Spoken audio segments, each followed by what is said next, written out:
And we're back with episode 40 of Dog Football Weekly. It's host Reed with the co-host Russ. And episode 40 of the podcast today, Russ. Football's been kind of dormant for the past week, as you know, just getting done with Selection Sunday, and now everybody's kind of gearing up for the bowl games. Here today also with a guest, senior star basketball player Charlie Briscoe. Charlie, how are we doing today? Doing good, man. Glad to be back on the podcast. And yeah. Wish we could say the same. Russ, today, there's a lot of news, a lot of buzz around about Georgia's number one commit, Dylan Raiola, on a visit to Nebraska right now. His father works at Nebraska. Just kind of tell me, what are your thoughts on if and what I think when Georgia loses him? What do you think the reaction will be around the community? Well, obviously, we'd like to keep him at Georgia. Georgia's going to have the number one recruiting class either way, whether he stays or he leaves. I think it's a big loss, but we also have Puglisi coming in, star guy, quarterback. A lot of people say they like him better than Raiola. Obviously, Raiola's got the cannon that's going to hurt teams downfield.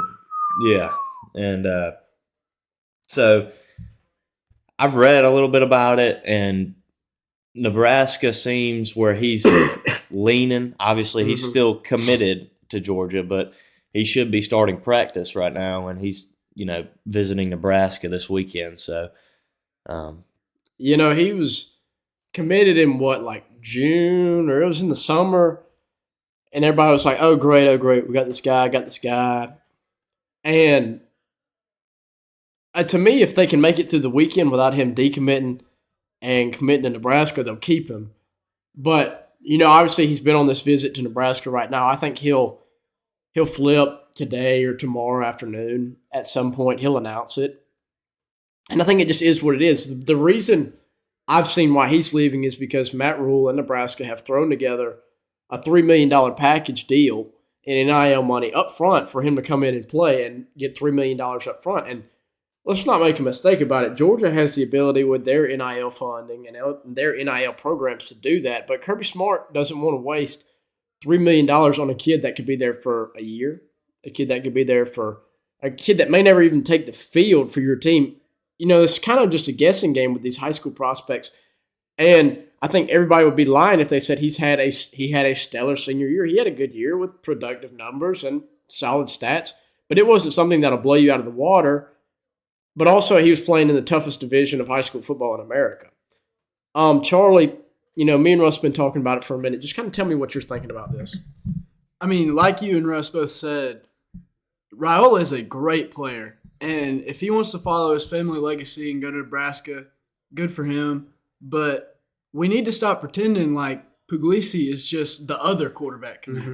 I mean, he was, I believe, top 10 in the class. He transferred to play up in a bigger competition at prep school in Avon Oaks, I believe, in Connecticut is where it is. And he's athletic. He's dual threat. He's been living that schedule that you're going to see at Georgia every day, where it's school, work, football, travel, day in, day out. And I think he's prepared to play at the next level. And obviously with Beck probably coming back, regardless of who stays, it's going to be a year to develop in a system, and I think Puglisi can be the next guy. And I think if Raiola wants to go to Nebraska, I think, again, that's good for him, and obviously it would be a huge loss, but I think Georgia's okay if he goes. I think Puglisi's he's raw, he's underdeveloped. He doesn't have the NFL family, the NFL connections that Raiola has. He doesn't have the training and the private coaching that Raiola has. But I think as far as gifts go, on the field talents, athletically, I think he's a better athlete than Dylan Raiola. He can move a lot better in and out of the pocket. A lot of people talk about Raiola having a generational arm, but Puglisi got an offer from Alabama before he was even ranked as a prospect, just off his arm talent. Nick Saban, because this guy didn't commit to Georgia as a high 4-star, and right now he's in the hundreds in the rankings, which is still pretty high. But he committed to Georgia as the 400th ranked player in America as a 3-star recruit, just off what Kirby Smart has seen in him. And he's only gotten better, and he's had a great senior year. And he's the one who's joining the team right now. He's the one at practice. And I think if you bring in 2 quarterbacks, that's great. That's awesome. If you bring in one, you're going to survive. And here's the thing that a lot of people forget. If Carson Beck plays next season, declares for the draft, you don't like Gunner, you don't like whoever's your number 2, you can go to the portal and get a guy. Georgia has the ability to go and get a guy out of the portal if they need to. And I think that's something that is kind of comforting for this team, and they might even go get Rayola out of the portal next year. You never know. Personally, I think Carson Beck's waiting to decide if he's going to go to the draft or stay. I think it's kind of hurting Georgia's recruiting a little bit. I think the fact that Rayola doesn't know the future of Georgia's quarterback room is just kind of skeptical for him, and he's flipping back and forth because he doesn't know. I mean, he wants to come in and start. He's got a big ego. He wants to come in and play. I mean, to be honest with you, I'm not opposed to Gunner being our quarterback at all. I think Gunner's a great player. If we were to have to start him or whatever, but we haven't even talked about it. Brock Vandergrift leaving, going to Kentucky, a former opponent or a opponent of Georgia. What are y'all's thoughts on that? I mean, I think he's going to go to Kentucky and do what Kentucky does, which is be solid defensively, solid offensively, kind of do more with less, not really be explosive, not really be dangerous, but just kind of be a solid team. I mean, Kentucky's a tough team to beat in the conference. I think that's an easy. I don't think that's a ridiculous thing to say, that they're just solid all around. You don't get Kentucky's not like a Florida team that'll come out one week and beat the brakes off a pretty solid Tennessee team and then fall apart against. Get beat by 40 points. Mark Stoops is a very good football coach. He's been there a while. I think he'll develop Brock Vandergrift, and I think Brock Vandergrift has all the talents to be a good quarterback. I don't know what his season will look like there. I don't think he'll go in there and just light it up and win a Heisman Trophy, but I think he'll have a solid career at Kentucky with the 2 years he's got left. Yeah, I really liked Vandergrift at Georgia. It's sad to see him leave. It says a lot about his character to stay and develop under and really wait for any chance that was available for him. And I think he made the right decision to leave. He was kind of running out of room, and it's his time to play.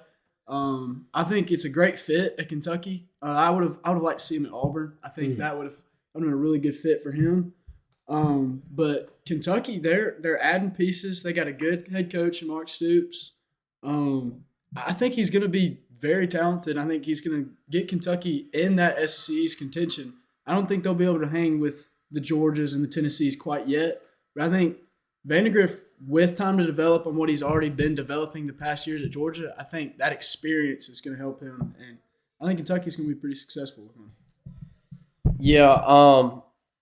And Russ, one more thing on Dylan Raiola before we move on to kind of our next topic here. I don't think part of the reason why he's thinking about decommitting or thinking about flipping to Nebraska is because of money. I think it's more of this. Stetson Bennett sat at Georgia. Stetson Bennett came to Georgia, left, came back, sat for 2 years after he came back. He didn't start. He wasn't named the full-time starter until his 5th year at Georgia. Carson Beck is a redshirt junior right now, so he's in his 4th year. And there's guys ahead of him, and Dylan Raiola is a great talent, but there's also a lot of talented pieces who are going to be sitting on this bench for longer than he has, been in the system longer than he has, and kind of already familiar with the offense, familiar with the coaching staff, and really just kind of just there. The next topic for us, Russ, as we get closer to the bowl game, as we get closer to the game against Florida State, initially right now I want to hear your first score prediction for this game. What do you think the score will be? I haven't given it a whole lot of thought. I don't even know if I'm going to watch the game, to be honest with you. If I feel like it's going to be a low-scoring game, just because you're going to have a lot of guys who are not playing because they're declaring. I'm going to go 24-17 Georgia. I like that. I think the game's going to be a lot different football game than the Georgia team you've seen this year and the Florida State team you've seen this year. I think it's going to be two teams that come out just kind of like, whatever. Like this game doesn't define Kirby's career or Carson Beck's career or Mike Norvell's career or Keon Coleman. Jordan Travis is obviously hurt. Johnny Wilson. So I think you're just going to kind of see just two teams that are just there. I think the Orange Bowl is a big honor. I think both teams recognize that, but I don't think it takes a rocket scientist to figure out that, hey, these two teams aren't very excited to play in the Orange Bowl when they could be playing in New Orleans or out in Pasadena for a national title game. And, it sucks, obviously, coming off the mountaintop, coming off the peak, coming off that just kind of unbeatable kind of streak that you were on. But, I mean, they're still sitting here and they got a chance to make another run that starts on January, they play on the 30th. I don't know when they play. I have no clue when they play, honestly. Charlie, give me your score prediction. Reed, I think what you said, not a whole lot of excitement between these two teams. I think you're going to get one of two things in this game. You're going to have either two teams dragging it out, losing a lot of guys to the draft, and it's just going to be a slugfest, or you're going to get two teams that have every right to be infuriated that they're not in the college football playoff. In my opinion, when fully healthy, both teams are top 4 teams. I'm very high on Florida State and what they've done, and obviously Georgia losing one game to Alabama and they get booted. It's frustrating, but I think that regardless of who declares or who doesn't, I think both teams are going to play fired up. I think Kirby Smart and Mike Norvell, they're both going to have them fired up, and they want to show the country, like, y'all left us out and we were supposed to be in. I mean, there may not be a whole lot to play for, but there's going to be some motivation, I think. And obviously Florida State gets Roadmaker back, and I think it's going to be – both teams are going to give whoever is on the field, it's going to be the best that they can give. And I think Georgia wins about 27-24. Well, one last question before we go, Russ. It's never too early to start thinking about next year. Give me your 2024 college football playoff predictions. College football playoff. Or actually, it's a 12-team playoff. Give me your top 4. Top 4 teams: Georgia, Alabama. Well, maybe your top 4 are gonna have it's gonna be the champions. Yeah, that's top 4 teams. Yeah. Georgia, Alabama, Ohio State, and Texas. Here's a better way to rephrase it. How many teams from the SEC do you think will make the 12-team playoff? That's a better question because the format still hadn't been decided on who's getting the top 4. At first, they said it was going to be like top 5 is 5 highest-ranked conference champions, but, conference realignment launches next year. So just tell me, team from the SEC you see making it. Teams from the SEC, Georgia, Alabama. I would say LSU, but maybe not. Texas, probably. Who else we have? Ole Miss. Nah, I don't know about that. So you're going to go. I got about those 3. You're going to go with 3. Here's my early prediction. I think LSU is going to have a better year next year than they did this past year. I think Georgia's going to lose 1 or 2 games in the regular season next year at Texas and at Alabama are going to be 2 tough wins. I think Georgia, Bama, Texas, LSU, all 4 of those definitely make it, and I think LSU could be an at-large team. Kind of a sneaky team that not a lot of people have talked about, but the team that kind of sneak in there is Missouri. Yeah. And, they've Eli Drinkwitz has put together a solid kind of tenure there, and I think he'll just build on that. Charlie, what are the SEC teams you'll think that'll make it next year? I agree. Missouri is a dark horse for an at-large bid. I just think with the new conference realignment, it might be a little hard for them to get in. But I think obviously you're going to have Georgia, Alabama, Texas. And then I think for that fourth SEC team, I think you're going to have a battle between your Tennessees, your Ole Misses, your LSUs. I think one of those 3 at least will get in. But I think you'll see 3 to 4 SEC teams. I think it turns into who's gonna stay at 2 losses versus who's gonna stay at 3. Because once you get 3 losses, you fall out of that top 10 range to that top it's like at max 11 or 12 to you could be as low as 22 or something.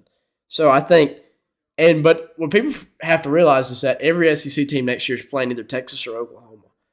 And that's not going to be an easy game for anybody, whether they go get somebody out of the portal, whether they play Jackson Arnold, whatever Brent Venables decides to do, they're still going to have a good football team. And, I mean, it's going to be tough. I think you're not going to have an undefeated SEC team next year. That's my early prediction here. That's going to be it for today's episode of Dog Football Weekly. We hope you enjoy.